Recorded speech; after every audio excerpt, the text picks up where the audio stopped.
Well, thank you, everybody. How's it going, Big Sky Pride? Well, it is truly an honor to be here with all of you, and I'm really so proud. And because there's so much talk about allies today, my dad, Denise Juneau, is here. And he's been great, and I'm just so very proud of him, and I'm just proud that he is wearing the Team Juneau shirt and has always been there for me. And so thanks, Dad, on Father's Day. So it is great to see so many people from all over this state linking arms with their partners, allies, friends, brothers, and sisters to celebrate and reflect on just how far we've come. And how far have we come? In just very recent history, marriage, community non-discrimination ordinances, federal protection and inclusion policies, repealing hateful language in Montana statute, openly gay elected officials and candidates. Now, we all know that there's a long way to go in achieving acceptance for all Montanans. Just 1 week ago, we woke up to horrific news reports out of Orlando, and we were reminded that hate and evil do exist. I've been reading a lot about the people who were massacred as they danced last weekend at Pulse. And I'd like to take a moment just to honor a few of the people whose lives were tragically ended. Brenda McCool was the mom of 11 children. She had 6 grandkids. She loved to salsa dance.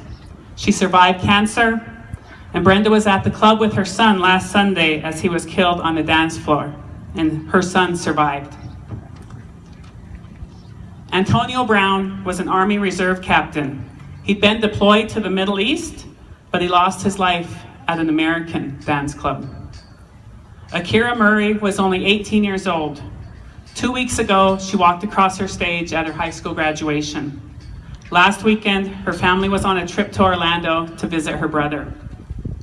Akira was shot in the arm at the dance club and dialed a frantic call to her mom asking for help. Akira didn't survive. She was planning to attend college in the fall on a basketball scholarship. Akira, like all of those who were brutally murdered on Sunday, had bright futures waiting for them. Each had bright futures unfairly taken from them. What happened last weekend is a despicable on a level that leaves us all wounded. It's the worst kind of reminder that we must do more to make our communities safer. And I'm not here to talk about policy or statistics or what research proves. I'm here to talk about ways each of us can work together to build safer communities that are united against the very root of what fuels evil. It's the same idea that sparked the first Pride event 46 years ago. It's about coming together and the willingness to speak up for what's right, even when our voice shakes. Pride is about recognizing that we will continue to stand up against evil and keep marching in the face of hate. And nothing about this journey has been easy, but what I know for sure is that we are fighting for the safety of all Americans. We are fighting for the ability of all Americans to get a good education and build a brighter future for themselves and their families. We are fighting for a future where who you love doesn't get you kicked out of a restaurant, a job, or an apartment. We are fighting against people who think it's okay to terrorize others just because of the way they look, what they believe in, or who they are. Each and every day, we are taking strides toward this goal, and I have proof. One of the best parts of my job as head of Montana's public schools is learning from our students. And I have an advisory board of teens that come together a couple times each year. Garrett Langford was actually a member. To brainstorm ways us adults can keep improving their schools. These kids are from our biggest schools and our smallest schools, straight kids, gay kids, white kids, American Indian kids. Some are from Montana's nicest neighborhoods, others are not.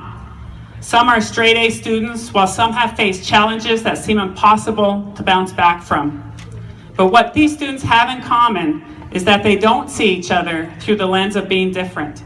They come together to solve problems and learn from one another. And that's how I know we're making progress. That's how I know our country and our state will only get better. And that's how I know that love will eventually conquer hate. Thanks so much, Big Sky Pride.